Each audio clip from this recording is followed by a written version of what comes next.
কেউ আমাকে?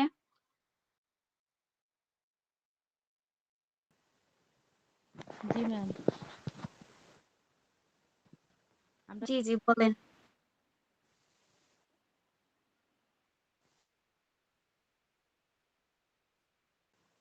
হ্যালো। জি আপু, আপনার কথা আসতেছে একটু মানে খুবই আস্তে, আস্তে। যে আমরা যে বই পড়ে আমাদের মহিলা অর্গান সম্পর্কে, সে অর্গানের বিভিন্ন রোগ সম্পর্কে এবং তার মেডিসিন সম্পর্কে জানতে পারি, সেটাই হচ্ছে গাইনোকোলজি। জি, একদম কারেক্ট। ধন্যবাদ আপনাকে রেসপন্স করার জন্য। আর কেউ কিছু বলতে চান? ভুল হোক সমস্যা নাই, আহ বলতে পারেন।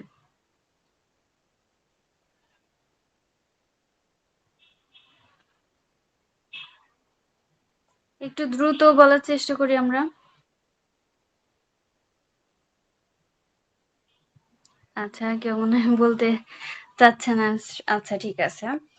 তো আসলে গাইনোকোলজি শব্দটি গ্রিক শব্দ গাইনি এবং লোগোস, এই দুইটা শব্দ থেকে এসেছে। গাইনি অর্থ নারী এবং লোগোস অর্থ, এটা তো আমরা সবাই জানি, সেটা হচ্ছে জ্ঞান।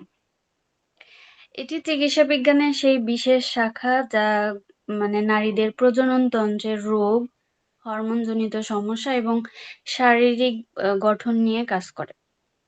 এখন কথা হলো যে আমরা হোমিওপ্যাথিতে কেন এটা জানবো, আমাদের কতটুক দরকার, এটার গুরুত্ব কতটুক।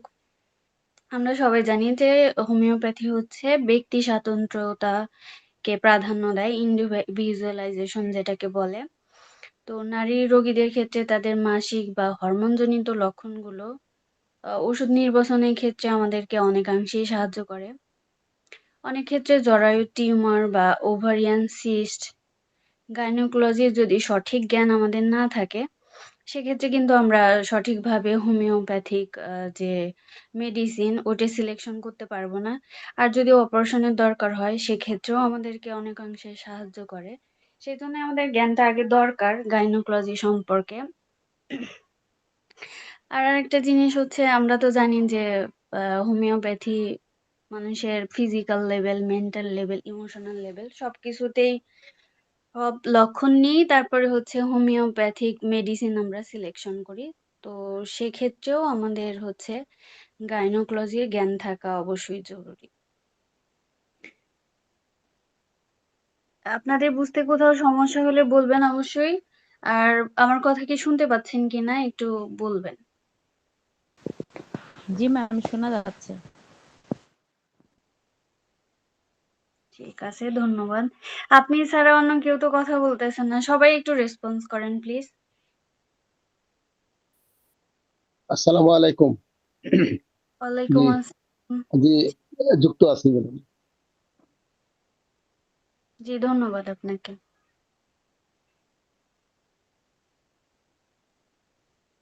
আচ্ছা,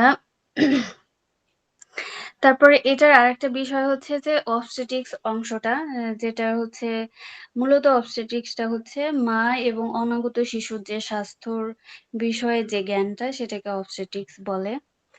এখানে গর্ভ অবস্থা, প্রসব এবং প্রসব পরবর্তী যে চিকিৎসা সেবা বা ব্যবস্থাপনা, সেটাই হলো অবস্টেট্রিক্স। গর্ভাবস্থায় বিভিন্ন ধরনের সমস্যার সম্মুখীন হয় মায়েরা, সেগুলা মানে আমাদের যদি পরিপূর্ণ জ্ঞান না থাকে তাহলে আমরা চিকিৎসা সেক্ষেত্রে দিতে একটু সমস্যার সম্মুখীন হব। সেই জন্য আমাদের অবস্টেট্রিক্স এর জ্ঞানটা থাকা জরুরি। গর্ভকালীন জটিলতা যেমন অতিরিক্ত বমি, রক্ত স্বল্পতা, রক্তচাপ বৃদ্ধি, এগুলো শনাক্ত করার জন্য আমাদের অবস্টেট্রিক্স এর জ্ঞান থাকা জরুরি। মোট কথা হলো, একটি সুস্থ ও স্বাভাবিক শিশু ভূমিষ্ঠ হতে সহায়তা করার জন্য আমাদের অবস্টেট্রিক্স এর জ্ঞান থাকা জরুরি। এর পরের বিষয়টা হচ্ছে যে নারীর যে ইন্টারনাল জেনিটাল অর্গানস, এটা এই প্রশ্নটা প্রায়ই আসে পরীক্ষায়। তো এটা আপনারা একটু ভালো করে শুনে নেন, আমি বলতেছি। আচ্ছা, যে ইন্টারনাল জেনিটাল অর্গানস এর মধ্যে যেটা থাকে ওভারিস। ওভারিস আসলে সংখ্যায় দুইটায় থাকে। প্রধান কাজ হচ্ছে ডিম্বাণু তৈরি ও হরমোন নিঃসরণ। এরপরে হচ্ছে ফ্যালোপিয়ান টিউবস, ডিম্বাণু পরিবহনের রাস্তা এটাকে আমরা বলতে পারি। মূলত এখানে ফার্টিলাইজেশন হয়। এরপরের পার্ট হচ্ছে ইউটেরাস বা জরায়ু। এটা একটি মাংসপেশিবহুল থলি। এখানে ভ্রূণ বড় হয়ে পূর্ণাঙ্গ শিশুতে রূপ নেয়। এরপরের পার্টটা হচ্ছে সার্ভিক্স, জরায়ুর মুখ বা প্রবেশদ্বার যেটাকে বলে। তারপরে হচ্ছে ভ্যাজাইনা, এটি মূলত একটি পেশিবহুল নালী যা বহিরঙ্গের সাথে অভ্যন্তরীণ অঙ্গের একটা সংযোগ স্থাপন করে।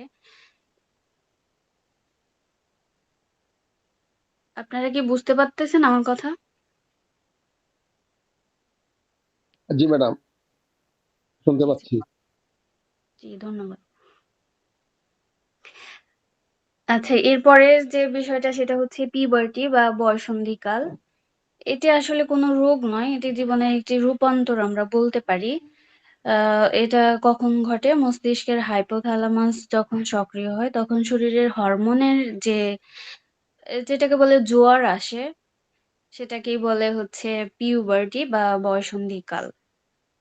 এটার যে লক্ষণগুলো আমরা দেখতে পারি শরীরের মধ্যে সেটা হচ্ছে উচ্চতা দ্রুত বৃদ্ধি পাওয়া, যৌন বৈশিষ্ট্য প্রকাশ পাওয়া আর মেয়েদের ক্ষেত্রে মাসিক শুরু হওয়া।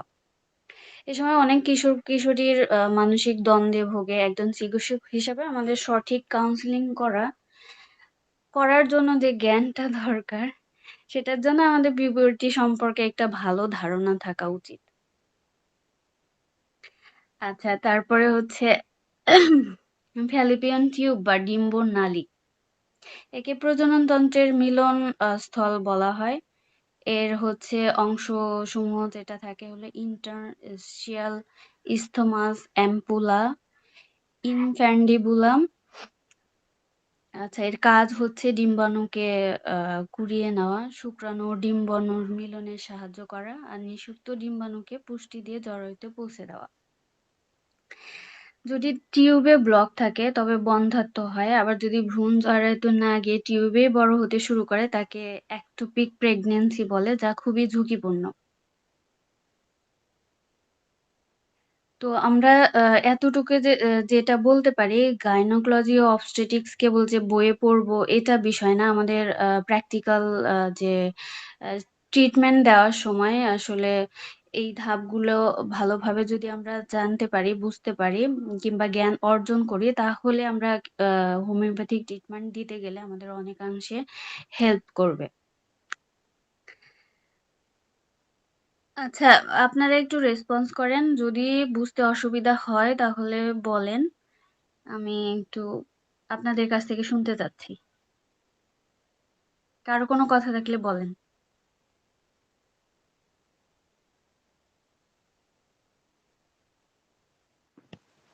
না ম্যাম, কোনো সমস্যা হচ্ছে না।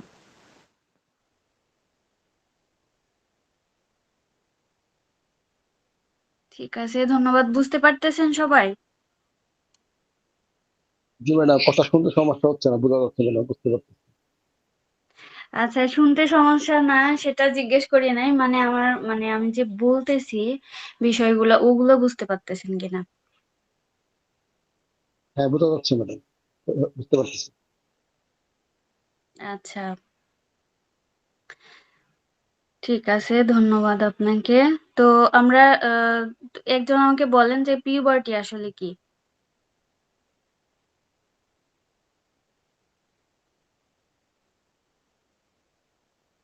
আসলে ম্যাডাম, পিউবার্টি মূলত হলো আহ, বয়ঃসন্ধিকাল বা যৌবন যৌবন প্রাপ্তির প্রাক্কালিত যে সময়টা, ওই সময়টাকে মূলত পিউবার্টি বলা হয়।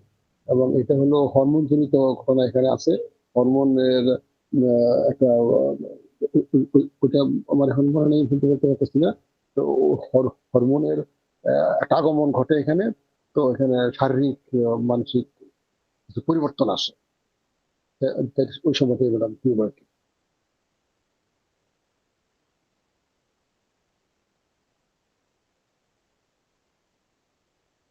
আর কেউ বলবেন? সবাই একটু বলেন, দেখি মানে কে কিভাবে ওটা উপস্থাপন করতে পারে আর কি। সবাই একটু রেসপন্স করি, প্লিজ।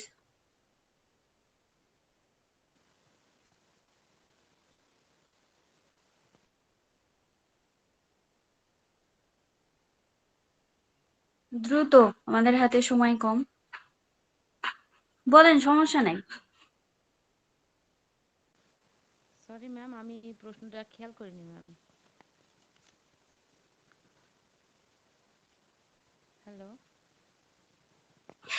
আচ্ছা, আমার কোশ্চেনটা ছিল যে পিউবার্টিটা আসলে কি?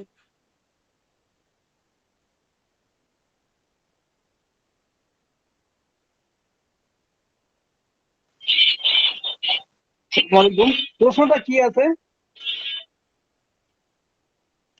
প্রশ্নটা হলো যে পিউবার্টি বলতে আমরা আচ্ছা, আসলে আমি কি উত্তর দিব। আমি আচ্ছা একটু ঠিক বলবো। আছে, আপনি বলেন। হ্যাঁ, আমি একটু বলি। আশা করছি আপনারা অনেকে আমাকে চেনেন, বিশেষ করে আব্দুল খালেক ভাই আমার ক্লাসে ছিলেন। তো আসলে আপনারা হচ্ছে প্রশ্নটা খেয়াল করতে হবে, তাই না? একটা প্রশ্ন কয়বার রিপিট করা যায়? আপনারা প্লিজ একটু খেয়াল করবেন। উনি হয়তো একটু মানে উনি তো চেষ্টা করছেন নমনীয়তার সাথে ইয়ে করতে, কিন্তু আপনাদেরকেও তো একটু কেয়ার করতে হবে, তাই না? উনি যেহেতু কেয়ার নিয়ে ক্লাসটা করাচ্ছেন, আপনাদের তো উচিত একটু খেয়াল করে শোনা। একটু মনোযোগ দিলে আশা করি আপনাদের বুঝতে অসুবিধা হবে না। উনি প্রশ্নটা করেছিলেন পিউবার্টি নিয়ে, পিউবার্টি জিনিসটা কি, এবং একজন উত্তরও দিচ্ছিলেন আব্দুল খালেক ভাই। পিউবার্টি বিষয়টা হচ্ছে আসলে আমরা বলতে পারি যে বয়ঃসন্ধিকাল, অ্যাডাল্টারেশন বলে একটা কথা আছে। সরি, এটাকে বলা হয়, 250 ছাত্র আমি খেলা একটু ধরে ভুলে গেলাম। জি জি ক্লাস জি। চলতে আছে অনলাইনে। গিয়াস ভাই, আপনি একটু ইয়েটা অফ করবেন আপনি। হ্যাঁ, ঠিক আছে। তো এটা হচ্ছে গিয়ে আমরা এটাকে বলতে পারি অ্যাডাল্ট যখন আমরা হই, হ্যাঁ, মানে সেক্সুয়াল ম্যাচুরিটিটা যখন আসে, যৌন পরিপক্কতা, বয়ঃসন্ধিকাল, ওই সময়টা হচ্ছে অ্যাডোলেসেন্ট, ওই সময়টাকেই হচ্ছে পিউবার্টি বলা হয়। যখন অন্যভাবে আমরা সহজভাবে বলতে পারি যে যখন যৌবনের প্রকাশ হয়, যৌবনের যখন প্রকাশ হয়, মেয়েদের ক্ষেত্রে 8 থেকে 13 বছর, গড়ে 10-11 এরকম সময়ে, এবং ছেলেদের ক্ষেত্রে 9 থেকে 14, গড়ে 11 থেকে 12 বছর। ঠিক আছে? তো মেয়েরা একটু ছেলেদের আগে পিউবার্টিতে প্রবেশ করে। আর মেয়েদের ক্ষেত্রে দেখা যায় তখন ব্রেস্ট ডেভেলপমেন্ট হয়, হ্যাঁ, তারপর পিবিক হেয়ার, অর্থাৎ ভেজাইনাল, ওই জায়গাটাতে, পিউবিস অঞ্চলটাতে পশম তৈরি হয়, আন্ডার আর্ম হেয়ার হয়, তারপর পিরিয়ড শুরু হয়, হ্যাঁ, ইত্যাদি বেশ কিছু বিষয় কিন্তু হয়। তারপর ছেলেদের ক্ষেত্রে দেখা যায় যে তাদেরও পিউবিক হেয়ার হয়, আন্ডার আর্ম হেয়ার হয়, মুখে দাড়ি গজায়, হ্যাঁ, ভয়েস চেঞ্জ হয়, ইত্যাদি ইত্যাদি বেশ কিছু বিষয় কিন্তু তখন চেঞ্জ হয়। এবং বোঝা যায় যে তাদের মনে, তাদের আবেগের স্তরে এবং তাদের শরীরে যৌবনের যে আগমন, এটার সুন্দর করে বসন্ত যেমন আসে না ফুল ফুটিয়ে, ওরকম একটা পরিবর্তন নিয়ে আসে। এটাই তো পিউবার্টি বিষয়টা। আশা করি আপনারা বুঝতে পেরেছেন। আব্দুল খালেক ভাই বুঝিয়ে বলার চেষ্টাও করেছিলেন। আপনাদেরকে আমি একটু অনুরোধ করব, আপনারা মনে কষ্ট নিবেন না, যেহেতু ক্লাসটা আমার না। তবুও আমরা সবাই অবশ্য খুব যত্নশীল হয়ে কথা বলার চেষ্টা করি। আঘাত দেওয়ার জন্য বলছি না, আপনারা আরেকটু খেয়াল করতে হবে, আরেকটু মনোযোগ দিতে হবে ক্লাসে, ঠিক আছে? একজন শিক্ষক যেহেতু কষ্ট করে ক্লাস নিচ্ছেন, এবং এটা কিন্তু রিভিশন ক্লাস, আপনারাই উত্তর দিতে পারার কথা। যেহেতু এখানে নোট দিয়ে দেওয়া হয়েছে, আগের ক্লাসগুলো আপলোড দেওয়া হয়েছে, আপনাদের এই বিষয়টাতে আরেকটু যত্নশীল হওয়া উচিত। ঠিক আছে, থ্যাংক ইউ। নূর নাহার আপু, আপনাকেও থ্যাংক ইউ, এবং যারা আমার কথা শুনেছেন আপনাদেরকেও ধন্যবাদ, এবং আমি আবারও ক্ষমা চেয়ে নিচ্ছি ইন্টারাপ্ট করার জন্য। ঠিক আছে। না নাজিম ভাই, আপনাকে ধন্যবাদ। আপনি অনেক সুন্দরভাবে গুছিয়ে বলেছেন, সেজন্য আপনাকে ধন্যবাদ। আচ্ছা, তো আপনারা যারা এখানে আছেন সবার উদ্দেশ্যে আমি আবার বলতেছি যে আপনারা একটু রেসপন্স করার চেষ্টা করবেন। রেসপন্স করলে ক্লাসটা প্রাণবন্ত হয়। ভুল হোক কিংবা আমরা তো এখানে শেখার জন্যই আসছি, তাই না? ভুল হলেও সমস্যা নাই। আর হচ্ছে দ্রুত রেসপন্স করার চেষ্টা করবেন। ঠিক আছে, আমি তাহলে আমাদের পরবর্তী যে কোশ্চেনটা আছে ওইটা নিয়ে কথা বলি। পরে যেটা আছে সেটা হলো যে ইউটেরাইন প্রোলাপস, জরায়ুর স্থান চ্যুতি। আচ্ছা, জরায়ু যখন তার নিজের জায়গা ছেড়ে নিচের দিকে নেমে আসে তাকে আমরা প্রোলাপস বলি। এটা অনেকটা দড়ি ছিঁড়ে যাওয়া, মানে মানে এটা এরকম ভাবে এক্সপ্লেন করা যায়, এটা অনেকটা দড়ি ছিঁড়ে যাওয়া ঝুলন্ত দোলনার মতো আর কি। আচ্ছা, এটার ৪টা স্টেজ আছে। প্রথম যে স্টেজ সেটা হচ্ছে জরায়ু সামান্য নিচে নেমে যায়। কিন্তু জরায়ুর মুখ, যেটা সার্ভিক্স বলে, এখনো মানে যোনির উপরের অংশেই থাকে। রোগী সাধারণত কিছু বুঝতে পারে না এটাতে। এটা মানে পরীক্ষা না করলে বোঝা সম্ভব না আরকি। তারপরে স্টেজ 2, সেটাতে কি হয়, জরায়ুর মুখ যোনির প্রবেশদ্বার বা মুখ পর্যন্ত নেমে আসে। রোগী নিচে ভারী কিছু নামছে বলে অনুভব করেন। এর পরের স্টেজ হচ্ছে স্টেজ নাম্বার 3। জরায়ুর অংশবিশেষ যোনি পথের বাইরে বের হয়ে আসে। এটি হাঁটা চলার প্রচন্ড অস্বস্তি তৈরি করতে পারে। এই ক্ষেত্রে রোগী বুঝতে পারে, নিজে নিজেই বুঝতে পারে। আর স্টেজ 4 হচ্ছে পুরো জরায়ু যোনির বাইরে ঝুলে পড়ে। এটি একটি জরুরি অবস্থা যেখানে ইনফেকশনের ঝুঁকি থাকে, আর এটা অপারেশন ছাড়া এটা ঠিক করার কোনো উপায় থাকে না। আচ্ছা, তো আপনারা একটু বলেন যে জরায়ু প্রলাপস এই বিষয়টা আপনারা ক্লিয়ার কিনা, বুঝতে পারছেন কিনা? আসলে জরায়ু মানে ইউটেরাইন প্রলাপসটা কি? দ্রুত বলবেন। জি আপু, ইউটেরাইন প্রলাপসটা হচ্ছে ইউটেরাসটা স্থানচ্যুতি, অর্থাৎ তার নির্দিষ্ট জায়গা থেকে নিচে নেমে আসা, তার মানে তার যে নির্দিষ্ট জায়গাটা সেখান থেকে সরে আসা। এটা সাধারণত ৪টি ধাপে হয়ে থাকে। প্রথম ধাপে এটা সাধারণত দেখা যাচ্ছে যে যোনির মধ্যে একটু নেমে আসে। দ্বিতীয় ধাপে যোনির মুখ পর্যন্ত চলে আসে। তৃতীয় ধাপে দেখা যাচ্ছে বাহিরে চলে আসে। আর মানে তারপরের ধাপটা সেটা মানে একেবারে বাইরে আসে, যেটা অপারেশন ছাড়া আর কোনোভাবেই সম্ভব হয় না। অনেক সুন্দর, ধন্যবাদ। আপনি আপনি অনেক সুন্দরভাবে বুঝছেন। এখন আর কেউ বলবেন?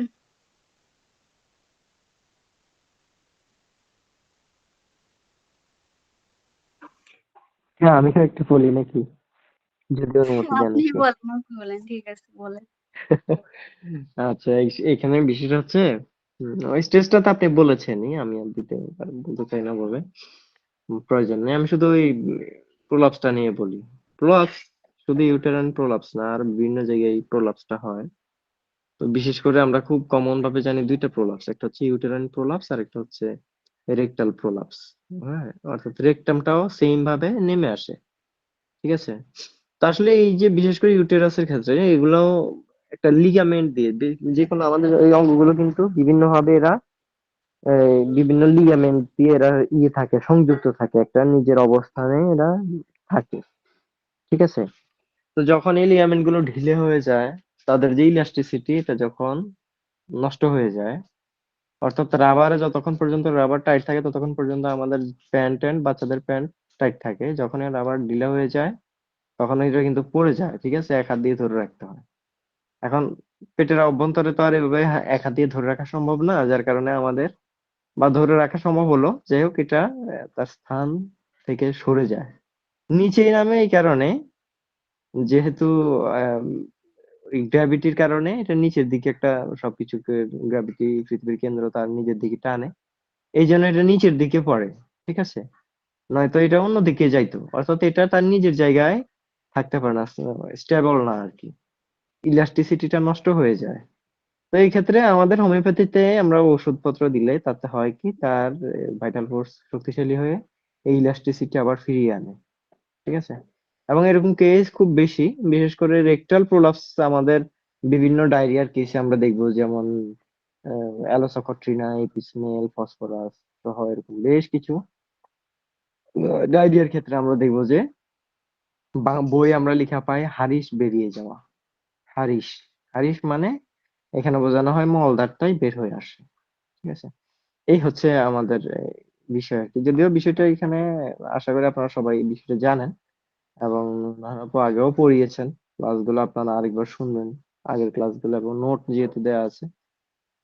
বারবার এই কথাটা বলছি এই কারণে যে অনেকে মনে করবেন যে আমরা এগুলো দিই নাই, বা শুরুতে আমাদের আলোচনাটাই বর্ধিত। আলোচনাগুলো খুবই ধারাবাহিকতার সাথেই আছে, কিন্তু উপস্থিতিটাই এলোমেলো আর কি, বা অনেকে পরে জেনেছেন। যাই হোক, এই হচ্ছে বিষয়। আমি একটু অ্যাড করলাম আর কি, আপনাদের সাথে ক্লাসটা করি। এবং সবাই মিলে যদি কথা বলতেন তাহলে ক্লাসটা আরো সুন্দর হতো। ঠিক আছে। ঠিক আছে, ধন্যবাদ নাজিম ভাই। আর এক ধরনের প্রোলাপসও আছে, সেটা হলো জেনিটাল প্রোলাপস। এর পরবর্তী যে কোশ্চেনটা সেটা ওটা নিয়েই। আচ্ছা, আর আশা করি আপনারা সবাই ভালোভাবে বুঝতে পারছেন। নাজিম ভাই অনেক সুন্দরভাবে এক্সপ্লেন করছে। আর আসলে বিষয়টা এরকম যে এর উপরে আমাদের অলরেডি ক্লাস হয়ে গেছে। আজকে জাস্ট রিভিশন ক্লাস। আপনাদেরকে মানে আপনাদেরই বলার কথা ছিল, আমি আপনাদেরকে ধরবো, আপনারা বলবেন, কিন্তু সেরকম রেসপন্স আমি পাচ্ছি না, সেজন্য আমারই আবার বারবার বলতে হচ্ছে। এই হলো ম্যাডাম, অবস্থা। জি ম্যাডাম জি। একটু একটু কথা বলতে চাচ্ছিলাম। আমি ম্যাডাম বেশি দিন হয় না, এটা বোধহয় আমার তৃতীয় ক্লাস, এই রিভিশন ক্লাসে আমি যুক্ত হয়েছি। আগে আমি ক্লাসগুলো আমাদের করা হয়নি, করিনি, সামনে ইনশাল্লাহ করবো আশা করি। তো ওই আমের সূচি পেয়ে আমি তো ক্লাসের রুটিনটা পেয়েছি কদিন আগে, রুটিনটা পেয়ে ওই সাবজেক্ট অনুযায়ী মোটামুটি যতটুকু একটু নাড়াচাড়া করে বসি আর কি। আমি সেই আলোকে ম্যাডাম বলার চেষ্টা করতেছি madam। এই আর কি। ঠিক আছে ভাই, আপনাকে ধন্যবাদ। আপনি হচ্ছে, আমি নোট মানে দেওয়া হয়েছে আমাদের গ্রুপে, নোটগুলো ডাউনলোড করে পড়ে নিবেন, যেহেতু পরীক্ষার আর বেশি দিন নাই। আর মোটামুটি একটা নোটটা পড়লেই ভালো একটা প্রিপারেশন হয়ে যাবে, আর ওই অনুযায়ী ভালোভাবে পরীক্ষা দিতে পারবেন, ভালো নাম্বার আসবে ইনশাল্লাহ। আপনাদের সবার উদ্দেশ্যে বলতেছি, নোটগুলো ডাউনলোড করবেন, করে ভালোভাবে পড়ে নিবেন। এখান থেকেই পরীক্ষায় কমন পড়বে প্রশ্নগুলো, ওইভাবেই আসসালামু আলাইকুম। লিখবেন। ওয়ালাইকুম আসসালাম, জি বলেন। ম্যাডাম আমি আজকে জয়েন করছি, আসলে নোট টোট যদি আমি পাই না, একটু যদি দয়া করে এগুলা যদি দিতেন একটু, আবার একটু কষ্ট করে। আপনি হোয়াটসঅ্যাপ গ্রুপে অ্যাড নাই? হ্যাঁ আমি আজকে হয়েছি। আচ্ছা, হোয়াটসঅ্যাপ ওখানে গ্রুপে দেয়া হবে, মনে হয় এটা ওখানে দেয়া ব্লক হচ্ছে, যেহেতু নতুন নতুন অ্যাড হচ্ছে এই জন্য দেয়া হচ্ছে, একটু অপেক্ষা করেন, পেয়ে যাবেন। ঠিক আছে। আর কথা হচ্ছে, ভাই অনেকে এত পরেই এসে সচেতন হন এবং এত পরে এসে খোঁজ খবর নিয়ে যুক্ত হন, বা বিভিন্ন ভাবে অনেকে পরে আসেন, যার কারণে একটু এলোমেলো হয়ে যায়। যাই হোক, স্যার দিচ্ছেন তবুও, প্রত্যেকটা গ্রুপে রিপিটেশন করছেন। একটু দয়া যাই করে হোক, দিয়ে আবারও দিন। দিবে, আপনি আপনি হ্যাঁ, কালেক্ট করতে পারবেন। ঠিক আছে, সমস্যা নেই। ঠিক আছে, আসসালামু আলাইকুম। ওকে। জি ধন্যবাদ। আচ্ছা, আপনি ওই গ্রুপে অ্যাড হয়ে থাকলে স্যার আজকেও পোস্ট করছে, পেয়ে যাবেন ওখানে, গ্রুপে একটু নজর রাখবেন। আচ্ছা, আমাদের পরবর্তী যে কোশ্চেনটা সেটা হচ্ছে জেনিটাল প্রোলাপস, আর এটার ব্যবস্থাপনা আমরা কিভাবে করব সে বিষয়ে। এটা আসলে আহ, শুধুমাত্র যে জরায়ুর যে প্রলাপস ওই রকম না, মানে এটা পুরা যোনি পথের দেওয়াল সহ আশেপাশের অঙ্গের যে স্থান ত্রুটি সেটাকে বোঝায়। এটা আসলে কেন হয়? অনেক প্রসবের সময় লিগামেন্ট ছিঁড়ে যাওয়া, দীর্ঘস্থায়ী কোষ্ঠকাঠিন্য বা কাশির ফলেও অনেকের হচ্ছে কাশি মানে দেওয়ার ফলে অতিরিক্ত চাপের কারণে এটা স্থানচ্যুতি হতে পারে আর কি। ওইটাকে জেনিটাল প্রোলাপস বলে। আর এই কারণে হতে পারে, এই কারণগুলো বললাম আমি। আর এটার ব্যবস্থাপনা কিভাবে আমরা করতে পারি, আমরা এটার কিছু মানে পেলভিক ফ্লোরের পেশি মজবুত করার যে ব্যায়ামগুলো আছে সেগুলা করতে পারি, ব্যবস্থাপনা দিতে পারি রোগীকে। আর লাইফস্টাইলের ক্ষেত্রে কিছুটা ব্যবস্থাপনা হচ্ছে হলো ভারী কাজ না করা, কোষ্ঠকাঠিন্য দূর করা, ওজন নিয়ন্ত্রণে রাখা। আর এক্ষেত্রে হোমিওপ্যাথিক যে মানে মেডিসিন গুলা বেশি আসে সেটা হচ্ছে সিপিয়া, লিলিয়াম টিগ। আর অপারেশন ছাড়াই এই পেশিকে মানে এই মেডিসিনের মাধ্যমে আমরা ঠিক করতে পারবো, কিন্তু আমরা আসলে এভাবে মেডিসিন দিতে পারবো না, টোটালিটি অফ সিমটম নিতে হবে, ইন্ডিভিজুয়ালাইজেশন করতে হবে, তারপরেই কিন্তু আমরা মেডিসিন দিব। হোমিওপ্যাথিক যে কোনো ট্রিটমেন্ট আমরা এভাবেই দিব, হলিস্টিক অ্যাপ্রোচে দিব। এটা মাথায় রাখবেন। আবার আমার কথা শুনেন যে এই দুইটা মেডিসিনের নাম বললাম এইভাবেই দিয়ে দিব, এরকম কিন্তু হয় না। আমরা সবাই জানি এটা, জানি না, সবাই তো জানি, আশা করি অবশ্যই। সবাই জানি। আচ্ছা ঠিক আছে।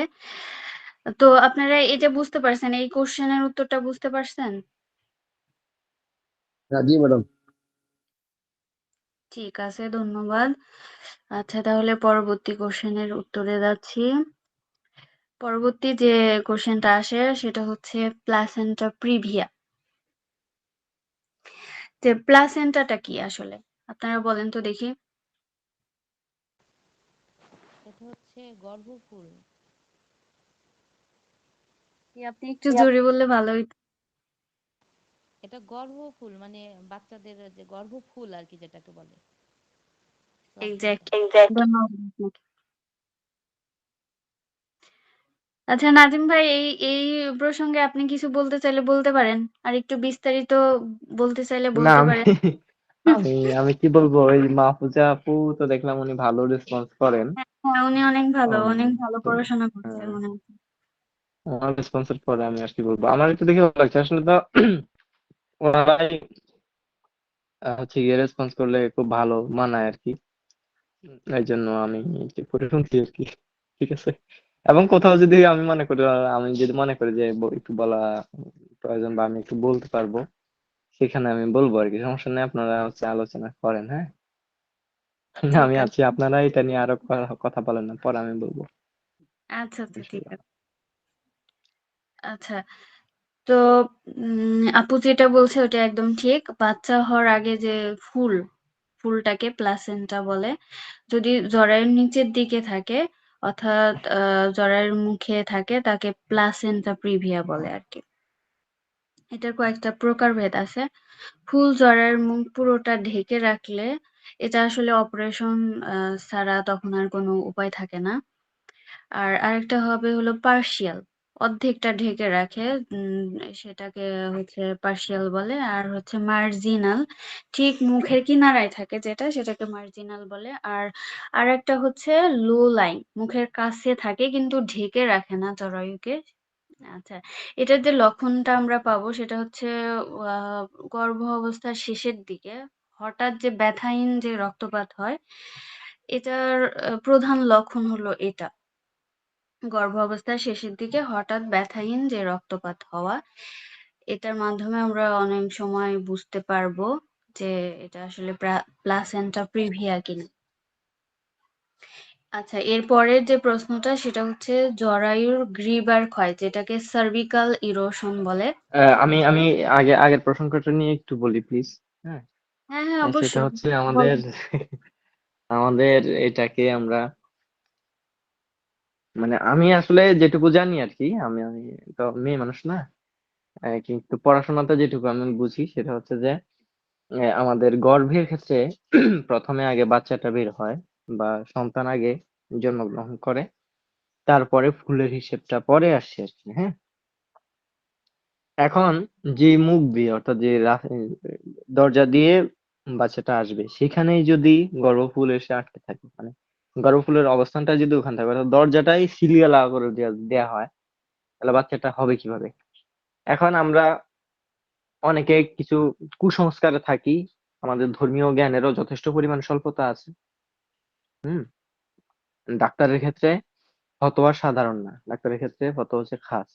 আমরা আম ফতোয়া সব জায়গায় লাগাই, আমাদের এই একটা সমস্যা। আবার কিছু খাস ফতোয়া আম ভাবে লাগাইতে চাই, এগুলো বড় সমস্যার বিষয়। তো অনেকেই আছেন যারা ডাক্তার দেখাইতে চান না, কষ্ট করবেন 3 দিন একবার একটা। আমার আমার পরিচিত একটা ইয়েতে দেখলাম, একজন ভাই, ওর ভাই কওমি মাদ্রাসায় পড়েছেন, কওমি আলেম। ওনার বোন প্রেগনেন্ট অবস্থায় কষ্ট করছে, প্রচন্ড কষ্ট করছেন। 3 দিন ধরে রেখেছেন, উনি যেতে দেন না। ডাক্তাররা দেখবে হারাম হ্যান ত্যান, হ্যাঁ। কি ফতোয়া! বোন মারা গেল, বাচ্চাও সাথে মারা গেল। তো এটা কোথায় আছে, কোথাকার কোন ফতোয়াতে আছে আমি জানি না। হয়তো অন্যান্য যারা আলেম তৎকালীন ছিলেন, যারা লক্ষ লক্ষ হাদিস সনদ সহ মুখস্থ জানতেন, ওনারা হয়তো এনার চাইতে কম জানতেন, কিংবা এই টাইপের মাইন্ডের যারা, তাদের চাইতে হয়তো কম জানতেন, এনার হয়তো অনেক বেশি জানেন। কিন্তু আমি ওই তাদেরকেই ফলো করি। তারা বলেছেন তাদের মতামত অনুযায়ী, তারা গবেষণা করে এরকম বের করলেন যে ডাক্তারের ক্ষেত্রে অবশ্যই ফতোয়া ভিন্ন হবে। ডাক্তারের কাছে দেখানো যাবে। ঠিক আছে? তো আমি অনেককেই দেখি আমাদের পরিচিতদের মধ্যে অনেকেই আছেন যারা আমার এটা ডাক্তার দেখবে এই হইছে, সেই হইছে, এই টাইপের বলেন আর কি, হ্যাঁ? তো এখন এরকমটা অনেকে করেন না, কিন্তু আমাদের উচিত একটা মানে আমাদের এখানে কি বলে যখন গর্ভাবস্থায় থাকে তখন আলট্রাসোনোগ্রাফি করে অন্তত দেখা যে বাচ্চার অবস্থানটা কি। আমরা আগে থেকেই জানতে পারবো যে প্লাসেন্টা প্রিভিয়া কিনা, এবং প্লাসেন্টা প্রিভিয়া হলে সেখানে কিন্তু নর্মাল ডেলিভারির কোনো সুযোগ থাকে না। ঠিক আছে? যদিও অনেক আগে আমরা জানতে পারি তাহলে হয়তো চিকিৎসা দিলে দিলে সেটা চেঞ্জ হতে পারে, আবার নাও হতে পারে, আমরা শিওর না, অনেক সময় পরে আসতে দেখা দিতে পারে। ঠিক আছে? অনেক পরে হয়তো আমরা জানতে পারি, কিন্তু এই ক্ষেত্রে অবশ্যই সিজারটা তখন করতে হতে পারে। তাই সবসময় সিজারের একদম বিরুদ্ধেও যাওয়া যাবে না, আবার সবসময় সিজার করতে হবে, অনেকে তো খায়েশ করে সিজার করেন এবং পরবর্তীতে সারা জীবন কোমর ব্যথায় ভোগেন, আরো বিভিন্ন সমস্যায় ভোগেন। কাজে এগুলোকে আমাদেরকে সচেতন ভাবে ডিল করতে হবে। আমরা ডাক্তার, আমরা আমাদের অনেক কষ্ট, এই যে এত কষ্ট করছি, এত কষ্ট কার জন্য করছি? যদি আমরা আসলে হোমিওপ্যাথিটা বেশি কষ্ট করি না, আমরা তো মনে করি দুই দুই পাতা পড়ে চিকিৎসা দেওয়া যায়, কেউ কেউ হয়তো সারা জীবনের জন্য দুই পাতার মধ্যে আবদ্ধ থাকা যায়, এই জন্য এক কথায় হোমিওপ্যাথি আমরা পড়ি। কিন্তু এগুলো আমাদের চরম খেয়ানত, চরম খেয়ানত। প্রচুর পড়াশোনার আমাদের প্রয়োজন আছে। তো আমাদের এই যে এত কষ্ট, এই কষ্টের পেছনে কারণ কি? যে মানুষের জন্য আমরা এই কষ্টটা করছি, যে কষ্টগুলো মানুষের, সেই কষ্টগুলো যেন আমাদের উপর এসে পড়ে। ঠিক আছে? আমরা তাদের জন্য এই এই দিন রাত পরিশ্রম করে পড়ছি যেন তাদের কষ্টটা কমে। তো কাজে আমাদেরকে প্রচুর জানতে হবে যেন মানুষের এই কষ্টগুলোকে আমরা দূর করতে পারি। ঠিক আছে? তো যাই হোক, আমাদেরকে কিন্তু এক্ষেত্রে আহ, কি বলে এটা, আল্ট্রাসোনোগ্রাফি করে যদি দেখা যায় এরকম, তখন আমরা সেই অনুযায়ী চিকিৎসা দিব। এবং সেক্ষেত্রে কোনো ঔষধ, এই যে বই থেকে আমরা গদ বাঁধা ওষুধ খুঁজি, অনেকে নর্মাল ডেলিভারির জন্য পালসেটিলা গদ বাঁধা দিয়ে রাখেন, অনেকে কলোফাইলম দেন, এগুলোর কোনো, হ্যাঁ, এগুলোর কোনো ভিত্তি নেই আসলে। কারণ যখন যেটা দাবি করে, এমনও হতে পারে গর্ভাবস্থায় গরম মানে যেন যখন আহ বাচ্চা প্রসবের জন্য কখনো বেলাডোনার প্রয়োজন হয়, কখনো সিক্যালিগরের, কখনো নার্স ভূমিকার প্রয়োজন হয়। হ্যাঁ, এরকম আমি দেখেছি আর কি। সিপিআরও অনেক সময় প্রয়োজন হতে পারে আগে থেকে। মানে আসলে এগুলা তো কেস টেকিং এ যা আসে, তখনও কেস টেকিং এর প্রয়োজন আছে। ঠিক আছে? সেটা যেভাবে হোক, কাজে আমাদেরকে এইভাবে কিন্তু হিসেবগুলো করতে হবে। তো আমরা তার ভাইটাল ফোর্স যা চাচ্ছে সেই অনুযায়ী আমরা চিকিৎসা দিলে দেখা যাবে যে হ্যাঁ, এমনও হতে পারে প্লাসেন্টা প্রিভিও ঠিক হয়, ঠিক হয়। এই জন্য আমাদেরকে আগে থেকে আলট্রাসোনোগ্রাফি করে সবসময় এই ব্যাপারে সচেতন থাকার ব্যাপারে গুরুত্ব দিতে হবে। আমরা এই ব্যাপারে যদি হেয়ালি করি, আমরা যদি এইসব জায়গায় খামখেয়ালি করি, মানুষ মারা যাবে, মানুষ কষ্ট পাবে, এবং সেটার জন্য অবশ্যই আমাদেরকে জবাবদিহি করতে হবে। এই জন্য গাইনোকোলজি পড়ার, গাইনোকোলজি সম্পর্কে খুব গভীর জ্ঞান রাখার কোনো বিকল্প নাই। এবং তার জন্য অবশ্যই আমাদেরকে পাশাপাশি অ্যানাটমি, ফিজিওলজি এবং প্যাথোলজি সম্পর্কে জানতে হবে। তো এইটা হচ্ছে একটা মেসেজ দিচ্ছি আর কি। এটা নুরুন্নাহার আপু আশা করছি মাইন্ড করছেন না। আমি আসলে অনেক বেশি না, বলে না, না, ফেলছি, মাইন্ড কিন্তু করার কিছু নাই। উত্তর আমাদের রাখি। হ্যাঁ, তো এখানে শুধুমাত্র পরীক্ষার জন্য, মানে সময়ের স্বল্পতার কারণে মানে আলোচনাটা অল্প হয় আর কি, বিস্তারিত আলোচনা করা যায় না। তাছাড়া এগুলো আসলে সচেতনতা, এগুলো জানতে হবে। আমাদের হোমিওপ্যাথদের মধ্যেও অনেক মানে ওই যে কি বদ্ধমূল ধারণা আছে যে আমাদের হচ্ছে প্যাথোলজির জ্ঞান, তারপরে হচ্ছে অ্যানাটমি, ফিজিওলজির জ্ঞান না থাকলেও চলবে। এটা একটা মানে আমি বলবো বদ্ধমূল ধারণা আর কি। আপনি এটা আর একটু বলতে পারেন এই বিষয়ে, সবাই একটু সচেতন হলো আর কি। না দেখেন না, এই যে আমরা আমাদের এই ব্যাপারে মেডিকেল টার্ম জানাটা খুবই গুরুত্বপূর্ণ, কারণ এখন বইয়ের আদিকালের ভাষা কেউ ব্যবহার করে না। এমনকি আমরা অনেকেই যারা শিক্ষক, তারা অনেক সময় অনেক শব্দ আমরা বুঝি না। কারণ ওই যেই সময়কার বই আমরা পড়ছি, ওই সময়কার বইয়ের মান ভালো হয়তো ছিল, কিন্তু সেই সময়কার বই এখন খাটে না। এখনকার ভাষা পরিবর্তন হয়েছে। আমরা হয়তো অনেকেই আবার এখন লিখেন যারা, আমরা হচ্ছে গিয়ে আগের বই দেখে দেখে লিখি যে সেটা আমাদের বইয়ের ছাপেই বোঝা যায়। আমরা হুবহু আগের বইয়ের মতোই কতটা সময় আমরা গেছে, খেয়েছে, পড়েছে বলি, তারপরে আবার হঠাৎ করে চলে আসে গিয়াছেন, খাইয়াছেন, পড়িয়া আছেন, পরিধান করিয়া আছেন। হ্যাঁ, এরকম করে আমরা লিখি, বোঝা যায় আমরা বই দেখে দেখে লিখছি।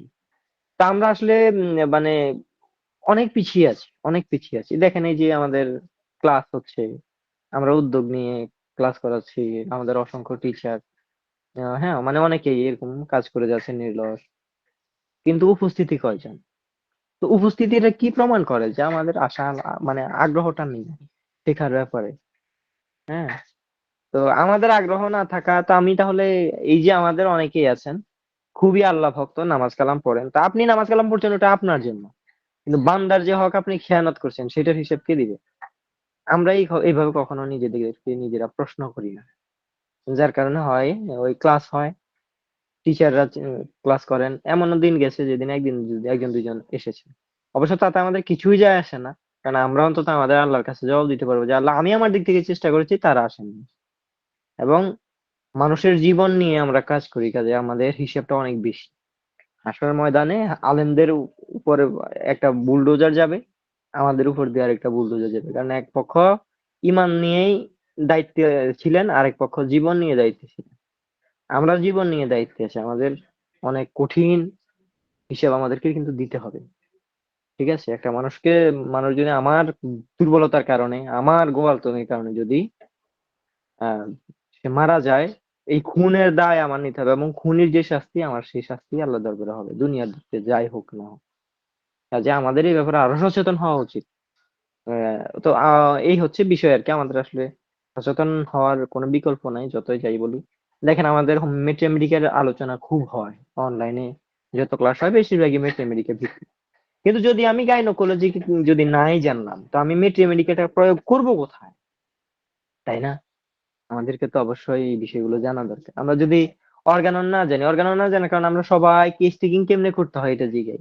আমি অনেক শিখেছি, পরে দেখি যে অর্গাননে যা লেখা এটাই সবাই বলে বেড়াচ্ছেন, আর আমরা অর্গানন বাদ দিয়ে অন্যান্য দিকে খুঁজে বেড়াচ্ছি।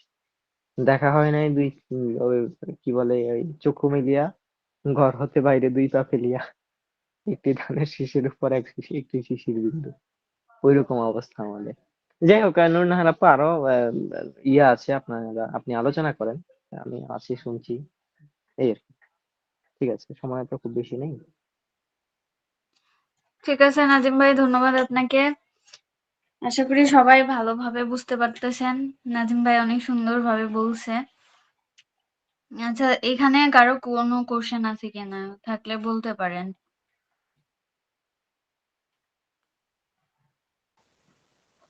না ম্যাম, নাজিম স্যার তো অনেক সুন্দর করে বোঝাইছেন, আপনিও বোঝেছেন, এরপর আর প্রশ্ন থাকার কথা না। মাহফুজা আপু, তাই না? আপনার নাম মাহফুজা। আপনার মানে হ্যাঁ, কথা মানে কথা একদমই আস্তে একদমই আসে। আস্তে আসে। ও, সরি আপু, হয়তো নেটের সমস্যা, সরি ম্যাম, নেটের সমস্যা।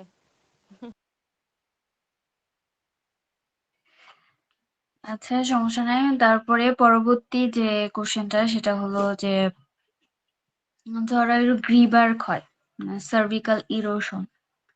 এটা এটা হচ্ছে মানে জরায়ুর মুখে লালচে ঘা বা আবরণী পাতলা হয়ে যাওয়া। এটা জরায়ুর গ্রীবা বা সার্ভিক্সের যে অংশ যোনির মধ্যে থাকে, সেখানের বাইরের অংশের চারপাশে প্রচুর পরিমাণে লিউকেরিয়ার কারণে যে ক্ষত বা ইরোশন হয় তাকে সার্ভাইকাল ইরোশন বলে। আচ্ছা, এটার কিছু কারণ আছে। কি কি কারণে এটা হয় সেটা হচ্ছে ক্রনিক সার্ভিসাইটিসের কারণে ইয়ে হতে পারে। এটা হতে পারে জন্মগত আরেকটা জিনিস হয়, সেটা হলো মায়ের শরীর হতে প্রাপ্ত এস্ট্রোজেনের পরিমাণ না কমা পর্যন্ত শিশু জরায়ুর গ্রীবার জন্মের পর কিছুদিন পর্যন্ত এটা এরকম থাকতে পারে। যৌবন আসার পরে এটা দেখা দেয় এবং সমস্ত বয়স মানে প্রাপ্ত বয়স কাল পর্যন্ত এটা থাকে তার মধ্যে। সন্তান জন্মের জন্য এটা হতে পারে গর্ভকালীন সময়ে ওভারির হরমোনের তারতম্য দেখা দেওয়ার কারণে জরায়ুর গ্রীবার মিউকাস মেমব্রেনে যে হাইপারপ্লাসিয়া হলে এটা দেখা দিতে পারে। গর্ভনিরোধক মানে যে রাসায়নিক দ্রব্য আহ, মানে এই যে জন্ম নিয়ন্ত্রণকারী যে জিনিসগুলো আছে, পদ্ধতিগুলো আছে, এগুলার কারণেও হতে পারে। গনোরিয়া বা প্রসবের পর স্টেপ্টোকক্কাস জীবাণু, এক ধরনের জীবাণু, এটা সংক্রমণের কারণে হতে পারে। জরায়ুগ্রীবার কার্সিনোমা ও পলিপাস হলেও এটা একটা কারণ। আর একটা অতিরিক্ত সঙ্গমের কারণেও এটা হতে পারে। আচ্ছা, আমার কথা কি আপনারা বুঝতে পারতেছেন কিনা এটা একটু বলবেন, আমার মাঝখানে একটু নেট প্রবলেম হয়েছিল। আমার কথা শুনতে পাচ্ছেন? জি ম্যাম, শোনা যাচ্ছে। আচ্ছা, এটার সার্ভাইকাল ইরোশনের যে লক্ষণগুলো আমরা দেখতে পাবো সেটা হলো যে রক্ত ও পুজ মিশ্রিত যোনিস্রাব, মেটার্টিসের জন্য ক্রনিক পেলভিক ব্যথা, জরায়ু গ্রীবা হতে জন্মগত রস বের হতে থাকে, 2 ঋতুর মধ্যবর্তী সময়ে হঠাৎ ফোঁটা ফোঁটা রক্ত পড়তে থাকে, ঘন ঘন প্রস্রাব হওয়া, স্বাস্থ্য নষ্ট হয়ে যাওয়া, অবিরাম দুর্বলতা, কাজে অনিচ্ছা, মাথা ঘোরা এবং সার্ভিসাইটিস থাকলে সামান্য জ্বরও এর সাথে দেখা দিতে পারে। অনেক সময় সন্তান ধারণে অক্ষমতা দেখা দেয়, কখনো লিউকেরিয়া হতে পারে, পিঠে ব্যথা বোধ, সামান্য ইরোশন হলেও মানে পিঠে ব্যথা এই জিনিসটাও থাকতে পারে। যৌন মিলনের পর যোনিপথে সামান্য রক্তক্ষরণও দেখা দিতে পারে। গর্ভকালীন সময়ে যোনিপথে সামান্য রক্তক্ষরণও দেখা দিতে পারে।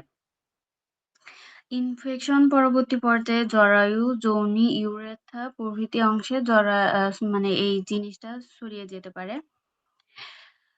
আচ্ছা, যোনিপথ পরীক্ষা করলে এক্সটার্নাল মানে যোনির চারপাশে লাল দেখা যেতে পারে, সামান্য একটু উঁচু মসৃণ চকচকেও দেখা যেতে পারে।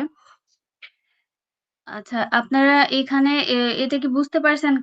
কারণগুলো বুঝতে পারছেন কিনা একটু রেসপন্স করেন। অনেক সময় নেটের প্রবলেম হচ্ছে, কথা হয়তোবা ক্লিয়ার আসতেছে না। জি, জি ম্যাডাম, কারণগুলো বুঝতে পারছিল না। সমস্যা হয়নি। আচ্ছা, ঠিক আছে, ধন্যবাদ। নাজিম ভাই, আপনি এখানে কিছু বলতে চাইলে বলতে পারেন। বলতে চাচ্ছি ওই যে আমাদের প্রশ্নে আছে জরায়ুগ্রীবা, আমি অন্যান্য উপস্থিতিদের কাছে, মানে যারা উপস্থিতি তাদের কাছে জানতে চাচ্ছি যে গ্রীবা মানে কি বলেন। গ্রীবা ভাষাটা মানে কি আসলে আসলে একটু গ্রীবা মানে বলতে একদম আমরা বাংলা, জি, গ্রীবা বলতে আসলে আমরা কমন সেন্সে সাধারণভাবে যেটা বুঝি যে ঘাড়, মাথাতে ঘাড় আছে, ঘাড়ের অংশ, আচ্ছা। একটা একটা একটা অর্গানের ওই ওই হ্যাঁ, ঠিক জাতীয় আছে, ঘাড়ের ঠিক ভিতরে আছে। একটা অংশটা। ঘাড়, গ্রীবা মানে ঘাড়, হ্যাঁ, সহজ কথা, গ্রীবা মানে ঘাড়। আবার গলাও বোঝায়, কখনো গলা বোঝায়, কখনো ঘাড় বোঝায়, তবে ঘাড় এবং গলার এইটুকু অঞ্চলকে গ্রীবা বলা হয়। ঠিক আছে, ঠিক আছে, এটা একটা ওই সাধু ভাষা, তো আমাদের সচরাচর ইয়ে না, যেটাকে বলা হয় সার্ভাইকাল অস, সার্ভাইকাল অস। সার্ভাইকাল বলতে এটা সার্ভিক্স, আমরা যারা ফিমেল জেনিটালিয়া পড়েছি, সার্ভিক্স, ওই সার্ভিক্সের এই জায়গায়, হ্যাঁ, ক্ষত হয় আর কি, বা ক্ষয় হয়। এবং কারণ তো বলেছেনই, এবং এগুলোর প্রশ্নটা এরকম আর কি, যেটা কারণ এবং জটিলতা আলোচনা করা। তো কারণগুলো তো এখানে আলোচনাতে আছেই, ইনফেকশনের কারণ হতে পারে, আর বেশ বেশ কিছু কারণ হতে পারে, হরমোনাল ইমব্যালেন্সের কারণে হতে পারে, মেকানিক্যাল ট্রমার কারণে হতে পারে। ঠিক আছে, এবং জটিলতা দেখা দেয়, এই সংক্রমণ আরো বাড়ে। জটিলতাটা কখন হবে? যদি এটা ট্রিটমেন্ট না করা হয়, অথবা মানে সঠিক ট্রিটমেন্ট যদি না পায়, তখন এটা কত দূর গড়াইতে পারে, এটা সংক্রমণ আরো বাড়তে পারে, এবং একটা সময় দীর্ঘস্থায়ী ব্যথা থাকতে পারে এই ভেজাইনাল এরিয়াতে, এবং আমাদের যে মানে অর্থাৎ যোনি এরিয়া, এবং আমাদের পাছার যে এরিয়াটা, এই জায়গাটাতে, নিতম্ব আর কি, এই জায়গাটাতে একটা ক্রনিক পেইন সিনড্রোম দেখা দিতে পারে। এবং প্রসবের ক্ষেত্রে সমস্যা দেখা দিতে পারে, যদি প্রসবকালীন ইয়ে থাকে, ক্যান্সার হওয়ার সম্ভাবনা বেড়ে যায়। হুম, এবং অনিয়মিত রক্তস্রাব দেখা দিতে পারে। ঠিক আছে, বিশেষ করে এই ইন্টারকোর্সের পরে এইটা আরো, কারণ ক্ষতরে গুতাইলে কি হয়, রক্ত বের হয়, এরকম হইতে পারে। এগুলো হচ্ছে এর জটিলতা। খুব জটিল কিছু না আসলে। আমাদের এখানে প্রশ্ন উত্তরগুলো আমরা এইভাবে সাজাই, হোমি ডাইজেস্ট একটু এভাবে করেছে যে এটাকে একটু সুন্দর করেছে। বিশেষ করে নুরুন্নাহার এটাতে বা আমার ফিলোসফিতে বা প্র্যাকটিস অফ মেডিসিনে আমরা যেটা করেছি যে উত্তরটাকে একটু সমৃদ্ধ করেছি, কারণ 5 মার্ক তো। এখন আমি চাইলে 5টা পয়েন্ট লিখে দিতে পারি, কিন্তু লিখে দিলে কি হবে? আমার সে 5 দিবে? আগেও তো 5টা লিখে দিয়েছি, 5 দেয়? আমি আর তার সাথে বড় কথা, সে হয়তো দিতে পারে, যিনি পরীক্ষক তিনি হয়তো দিবেন, কিন্তু আমি একজন স্টুডেন্ট, মেডিকেল স্টুডেন্ট হিসেবে আমি শুধু ছোট ছোট করে লিখে গেলাম, বাংলায় লিখে গেলাম। তার মানে আমি রিপোর্ট পড়ার জন্য আমি প্রস্তুত না। এটাই আমি ওখানে বুঝিয়ে দিলাম যে হ্যাঁ, আমি রিপোর্ট পড়তে পারবো না, কারণ আমি বাংলায় লিখতে হবে। আমার প্রশ্নও করতেছে বাংলায়, যদিও জরায়ুর গ্রীবা এটা কোনো রিপোর্টে লেখা থাকে? জরায়ুর গ্রীবার ক্ষয় এটা লেখা থাকবে কোনো রিপোর্টে? থাকবে না তো, তাই না? এমনকি যদি আমরা এটারে এআই দিয়ে ট্রান্সলেটও করি, তবুও গ্রীবা শব্দটা আসবে না, আসবে জরায়ুর গলার ক্ষয়, এরকম হয়তো আইতে পারে। ঠিক আছে? তো এখন আমাদেরকে তো এটার হইতে হবে, আমরা সেই জন্য বেশি পড়া উচিত। আমরা তো গাইড দেখে পরীক্ষা দিতে অভ্যস্ত, এই জন্য হোমিওলজিস্ট এই আয়োজনটা করলো যে সবাই গাইড বিমুখ হওয়া শুরু করুক। হ্যাঁ, গাইড বইয়ে প্রচুর ভুলও থাকে, ওই ভুলগুলো থেকে যেন আমরা সরে আসি এবং গাইড ব্যবসাটা যেন আমরা চাঙ্গে উঠে দিতে পারি। একটু অন্যভাবে বললাম, মাইন্ড করবেন না আপনারা, কারণ এই গাইড ব্যবসা অনেক ক্ষতি করেছে আমাদের, পড়াশোনার অন্তত ক্ষতি করেছে। তা আমরা এইগুলো থেকে বের হয়ে আসতে হবে, সেই জন্য আমাদের এই চেষ্টা। তা আমরা পয়েন্ট গুলো লিখে দিব, ওই পয়েন্টের পাশাপাশি পয়েন্টটার একটু গভীরে বলে দিব, যা আমিও ওটা দিয়ে কি করব। যেমন ধরেন এখানে আমরা কি করতে পারি, যেমন আমরা এখানে করতে পারি সংক্রমণ। হ্যাঁ, জরায়ুর গ্রীবার ক্ষয় সাধনে বা সার্ভাইকাল এরোশন, এই ক্ষেত্রে এই সংক্রমণ এটা একটা কারণ, এটুকু আমি লিখে দিতে পারি। কিন্তু আমি যদি এখানে পাশাপাশি লিখি যে প্রধান কারণ হিসেবে দেখা যায় যে যৌন সংক্রমণমূলক জীবাণুর উপস্থিতি, যেমন যেমন ক্লামাইডিয়া, ট্র্যাকোমাটিস, তারপর নাইজেরিয়া, গনোরি, হ্যাঁ, ইত্যাদি, এই টাইপের আরো 2-3টা হয়তো লিখে দিলাম। এইসব জীবাণুর সংক্রমণ গ্রীবাকে বা সার্ভাইকাল অসকে প্রদাহিত করে, হুম, এবং করে ক্ষয় সৃষ্টি করে। তারা এটা এইটা যখন আমি লিখবো তখন সে বুঝবে যে না, আমি শুধু আমি কিন্তু এটা গাইড দেখে দিইনি, আমি যে কিছু জানি, এটা পরীক্ষক তখন বুঝবেন। তখন তিনি আমার মার্ক না দিয়ে যাওয়ার কোনো সুযোগ ওনার কাছে নেই।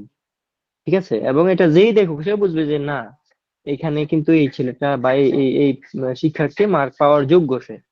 তার আগে যদি আমাকে জানতে চাওয়া হয়েছে জরায়ু গ্রীবার ক্ষয় সাধনের কারণ এবং জটিলতা, আমি তার আগে যদি ভূমিকাতে লিখি যে জরায়ু গ্রীবার ক্ষয়টা আসলে কি, আমি যে ওটা জানি, আমি যে শুধু এটার কারণ আর জটিলতা মুখস্থ করে আসি নাই, আমি যে এই বিষয়টাকেও বুঝি, সেই ছাপটা আমি ওখানে দিয়ে আসলাম। আমি লিখলাম যে জরায়ুর গ্রীবার ক্ষয়সাধন বা সার্ভাইকাল অস এর ইরোশনকে অন্যভাবে সার্ভাইকাল ইরোশন বলা হয়, যেটা হচ্ছে জরায়ুর যে গ্রীবার সেটার উপরিতক অর্থাৎ একটোসার্ভিক্স এবং গর্ভাশয়ের যে অন্তঃস্তরীয় অংশ, হ্যাঁ, এরকে বলা হয় এন্ডোসার্ভাইকাল ক্যানেল। ওই মধ্যবর্তী অংশে মিউকাস তৈরির বিশেষ কোষগুলো ক্ষয় হয় বা ক্ষতিগ্রস্ত হয়। এই অবস্থাটাকে বলা হয়, বা গাইনোকোলজির তে এটাকে বলা হয় যে সার্ভাইকাল ইরোশন। তাহলে সে বুঝবে যে না, আমার পড়াশোনা আছে, তাই না? এবং এটুকু জানলে আমার কি হবে, আমি একটা রোগীকে যখন দেখবো, তখন আমি যখন এভাবে বলবো, আমার রোগী তখন বুঝবে না, আমার ডাক্তার তো জানে।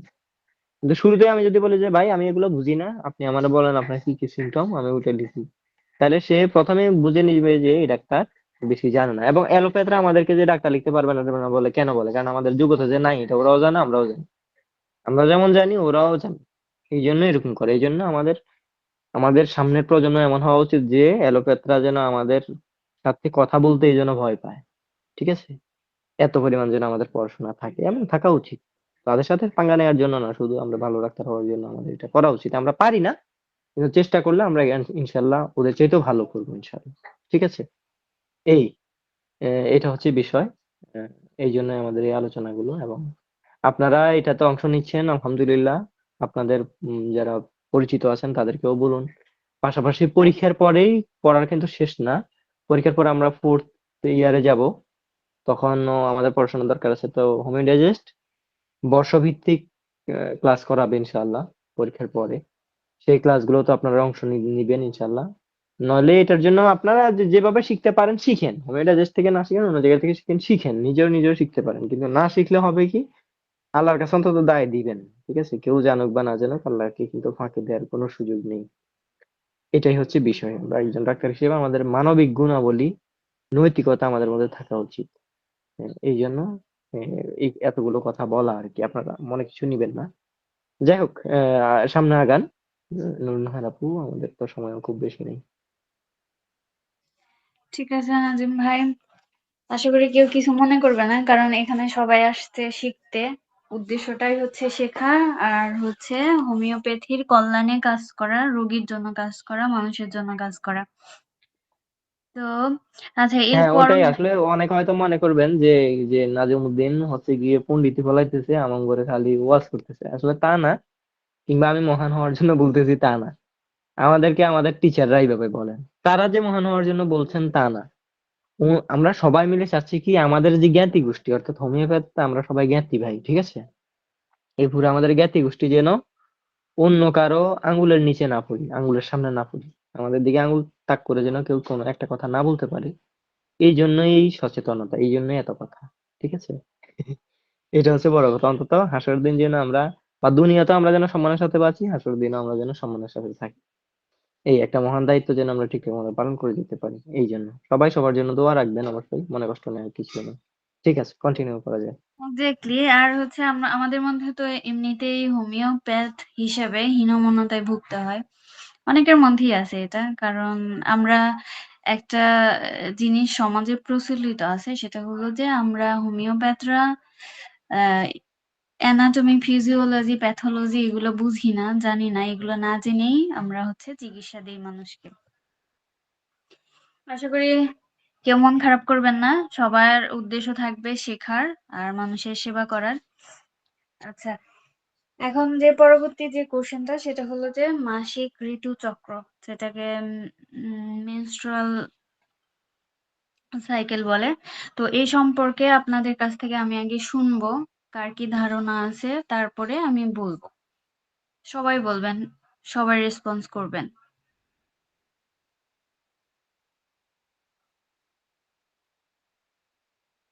আচ্ছা, আমি কি নাম ধরে বলবো? বলেন ম্যাম, তাহলে ভালো হবে। আচ্ছা, এখানে দেখতে পাচ্তেছি ফাহামিদা। ফাহামিদা আপু, আপনি একটু মাইক্রোফোন অন করে বলেন। এটা খুবই সহজ বিষয়, আশা করি বলতে পারবেন। ফাহামিদা আপু।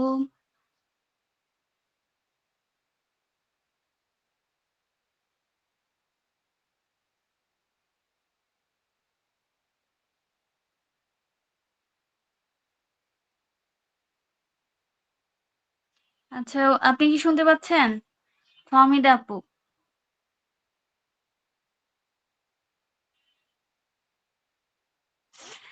আচ্ছা, উনি রেসপন্স নাহার আপু, করতেছেন না। আমার মনে হয় হচ্ছে এই সময় যে স্বল্পতা, তাতে করে নাম ধরে বসে থাকলে সময় চলে যাবে আসতে। মাহফুজা আপু বলুক উনি মাইক্রোফোন অন করেছেন। আচ্ছা, ঠিক আছে মাহফুজা আপু, বলেন। ঋতুস্রাব বা হচ্ছে মাসিক ঋতুচক্রটা হচ্ছে আমাদের যে মিনারকির পর অর্থাৎ প্রথম যে হচ্ছে ঋতুস্রাব যেটা হয়, সেটা দেখা যাচ্ছে তখন থেকে শুরু করে মেনোপজের আগ পর্যন্ত আমাদের যে 28 দিন পর পর আমাদের যে জরায়ুর বিভিন্ন যে ধাপ পেরিয়ে যে আমাদের যে রক্তপাত বা রক্তস্রাবটা হয়, সেটাকেই মাসিক ঋতুস্রাব বলে বা মাসিক হচ্ছে ঋতুচক্র বলে। অনেক সুন্দর, ধন্যবাদ আপু। এক্স্যাক্টলি এটাই, যে পূর্ণবয়স্ক একটা নারী, মানে মানসিকের বয়ঃসন্ধিকাল থেকে শুরু করে মেনোপজ হওয়ার আগ পর্যন্ত জরায়ুর যে চক্রাকারে 28 দিনের যে রক্তস্রাব হয়, তাকে ঋতুচক্র বা মেনস্ট্রুয়াল সাইকেল বলে। আচ্ছা, এই মেনস্ট্রুয়াল সাইকেল আর কেউ বলবেন? ভাইয়ারা বলেন।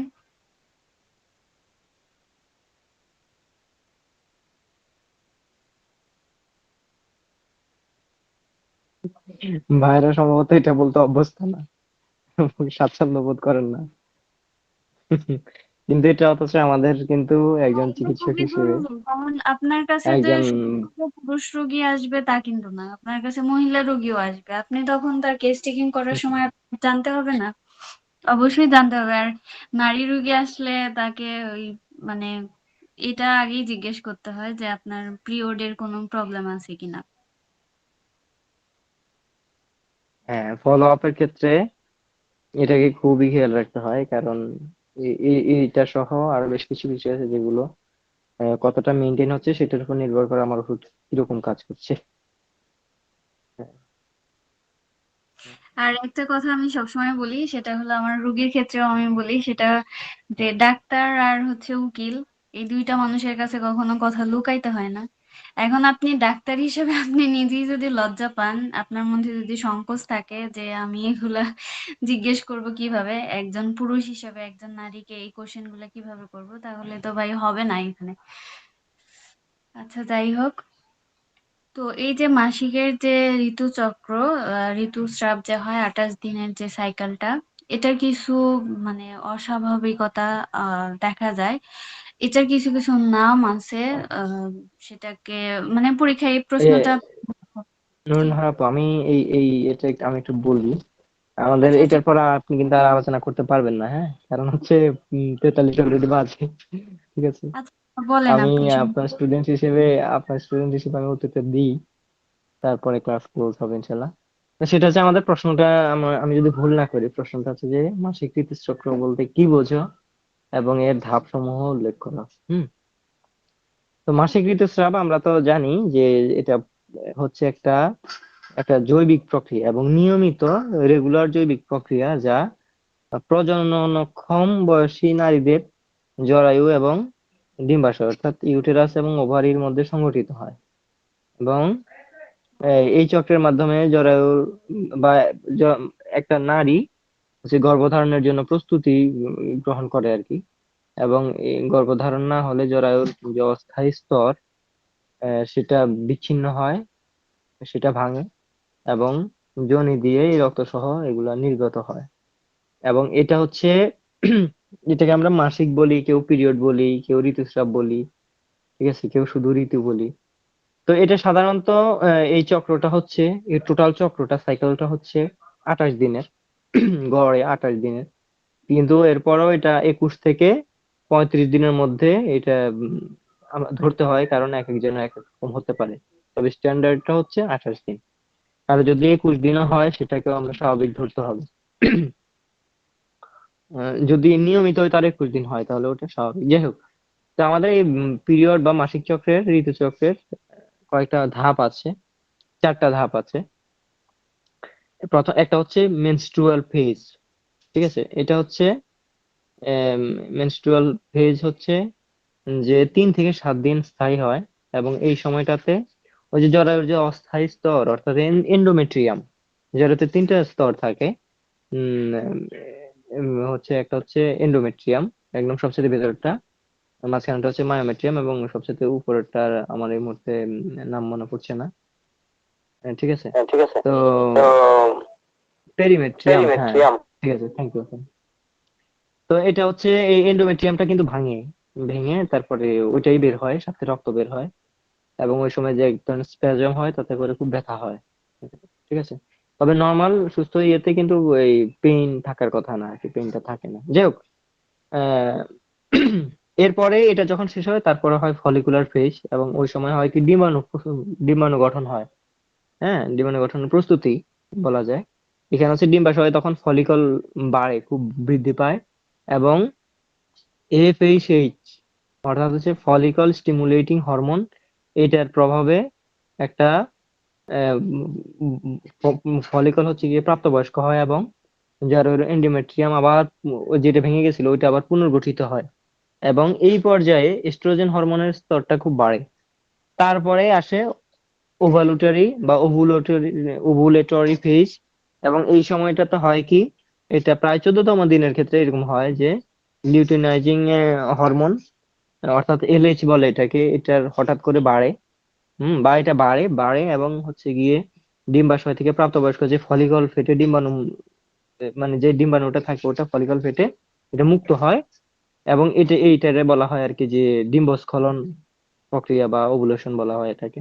এবং এরপরে লাস্টে যে ফেজটা লিউটিয়াল ফেজ বলে এটাকে, সরি, লিউটিয়াল ফেজ। হ্যাঁ, এবং এই ক্ষেত্রে কি হয়,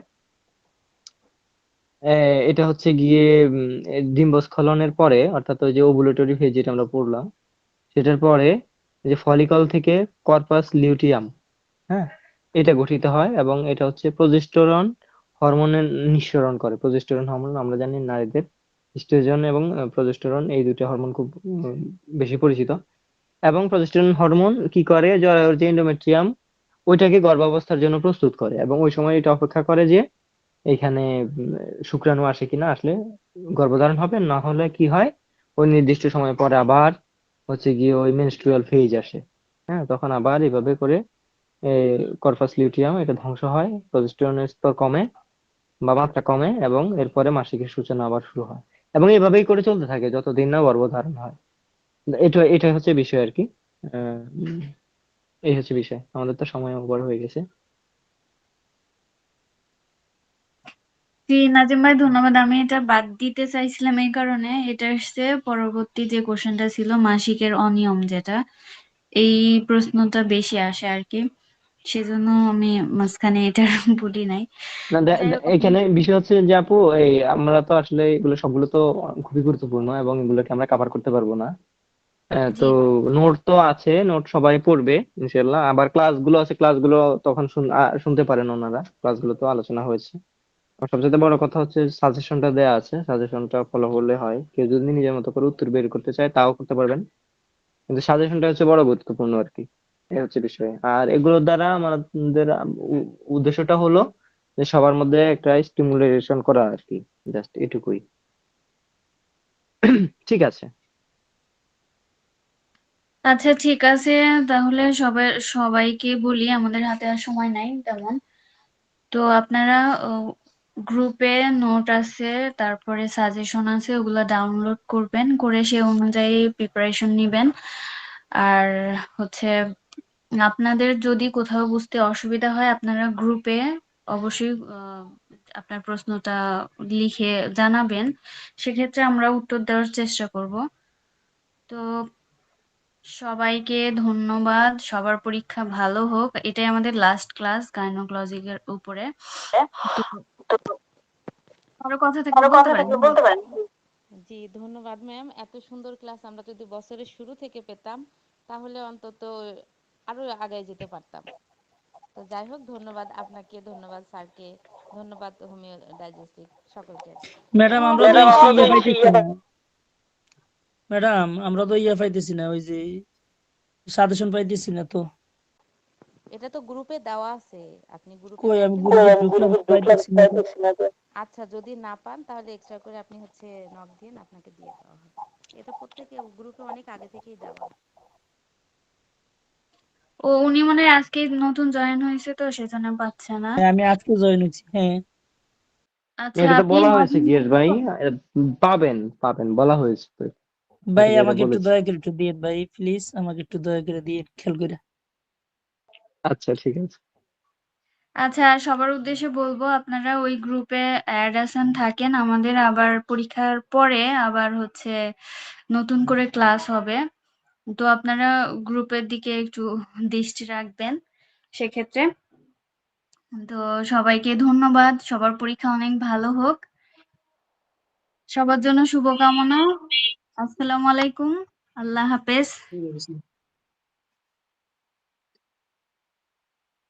যে আমার একটা প্রশ্ন ছিল যে এখানে অর্গানন অফ মেডিসিন, এখানে প্রশ্ন দেওয়া আছে 20টি সাজেশনে।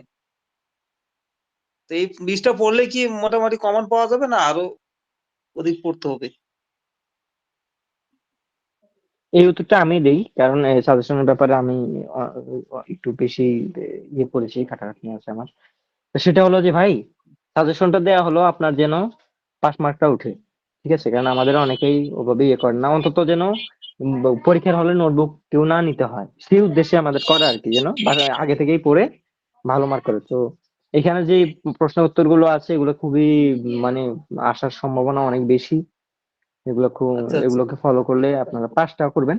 কিন্তু আমাদের একজন চিকিৎসক হওয়ার জন্য তো পরীক্ষায় পাস করার জন্য আমরা পড়লে হবে না, আমাদের চিকিৎসক হওয়ার উদ্দেশ্যে পড়তে হবে, এবং সেক্ষেত্রে আমাদের অবশ্যই প্রচুর পড়াশোনার দরকার আছে, তাই না? এই না, জাস্ট আমি পরীক্ষার এখানে আগে প্রশ্ন যেন করলাম, চাপটা কম থাকে। জিজ্ঞেস করলাম হ্যাঁ, জি যে আপনার মনে হয় জি, অর্গাননে ওটাই এখানে আর কি। 20টা দেওয়া আছে, কিন্তু অন্যান্য সাবজেক্টে আপনার অনেকগুলো দেওয়া আছে। যেমন আপনার রাইট রাইট। হোমিওপ্যাথিক দর্শন এখানে দেওয়া আছে 48টি না জি 43টি প্রশ্ন, আর ম্যাথমেটিক্যাল হ্যাঁ। তো অনেক আছে, হুম। সেই তুলনায় আর কি কম আর কি ওইখানে, আর এই জন্য বললাম। হ্যাঁ হ্যাঁ হ্যাঁ হ্যাঁ। না, এগুলো বেশি কমন, এই কারণে এগুলো দেওয়া হয়েছে আর কি। এগুলো জি সবগুলাই জি জি, পড়বেন ধন্যবাদ। ইনশাল্লাহ, ভালো করবেন ইনশাল্লাহ। জি মনির ভাই, ধন্যবাদ। আসসালামু আলাইকুম। ঠিক আছে নাহার আপু, আপনাদের হচ্ছে কি আবার 9টা থেকে আরেকটা ক্লাস আছে, তো আপনি সমাপ্ত করে দেন আপনার শেষ বক্তব্য।